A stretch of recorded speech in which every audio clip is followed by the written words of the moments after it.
Celebrate this 31st with Golden Retreat, a luxury 4-star hotel. Enjoy Golden Midnight Magic with DJ Sara, gala buffet, live music, countdown fireworks and more. Contact 9046138610, 9046012405. জেলায় অতি ক্ষুদ্র শিল্পের সম্ভাবনা বাড়াতে মিলবে ভর্তুকিতে ঋণ। কেন্দ্র ও রাজ্য সরকারের সহযোগিতায় মিলবে এই ঋণ। জেলার ক্ষুদ্র উদ্যোগপতিদের উৎসাহ বাড়াতে শুরু হয়েছে নতুন প্রকল্প। সরকারি ভর্তুকিতে ঋণ মেলায় খুশি ক্ষুদ্র উদ্যোগপতিরাও। Bhagat eye care and phaco surgery centre, চোখের অত্যাধুনিক চিকিৎসার সেরা ঠিকানা। যত্ন সহকারে ফেকো সার্জারি, চোখের চিকিৎসা, পরীক্ষা নিরীক্ষা করা হয়। রয়েছে লেজার থেরাপি, মাইক্রো সার্জারির সুবিধা। Bhagat eye care and phaco surgery centre, 45 KK Banerjee road, Gorabazar, Baharampur, Murshidabad. জেলার উদ্যোগপতিদের উৎসাহিত করতে কেন্দ্রীয় সরকার ও রাজ্যের খাদ্য প্রক্রিয়াকরণ ও শিল্প উদ্যান পালন দপ্তরের পক্ষ থেকে নতুন প্রকল্প চালু করা হলো। PM formalisation of micro food processing enterprise scheme নিয়ে পরামর্শ দেওয়া হলো ক্ষুদ্র উদ্যোগপতিদের।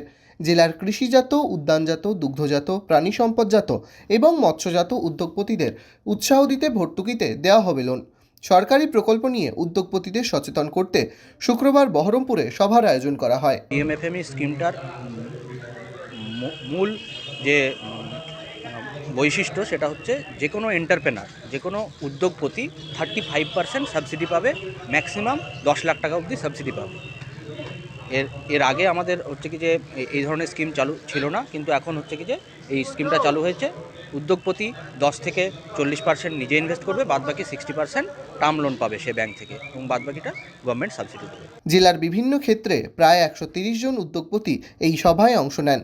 ব্যবসা বাড়াতে সরকারি ভর্তুকিতে কিভাবে লোন মিলবে তা নিয়েও পরামর্শ দেন সরকারি আধিকারিকেরা। ব্যবসা বাড়াতে সরকারি সুবিধা মেলায় খুশি উদ্যোগপতিরাও। এখানে একটা নতুন স্কিম এসছে, PMFME। এই স্কিমের উদ্যোগে আমরা এসেছি এখানটায়। তো বিভিন্ন রকম প্রকল্পের জন্য লোন বা সহযোগিতা করবে সরকার থেকে। কেন্দ্র সরকার এবং রাজ্য সরকার যৌথভাবে সহযোগিতা করবে। এখানে হলো যেরকম বিভিন্ন ফুড ফেস্টিভ্যালের যে কীভাবে সহযোগিতা ব্যাংক থেকে সাহায্য পাওয়া যায়, তারপরে যারা ছোট আর্থিক অবস্থার দিকে পিছিয়ে আছে তাদেরকে কি করে আরও উপরে তুলে দেওয়া যায়, তারা আরও বড় হতে পারে, এই সব নিয়েই বিভিন্ন দপ্তর থেকে বড় বড় অফিসাররা এসে এগুলোই আমাদেরকে জানালেন এবং আমরা এটাই শিখে পেলাম।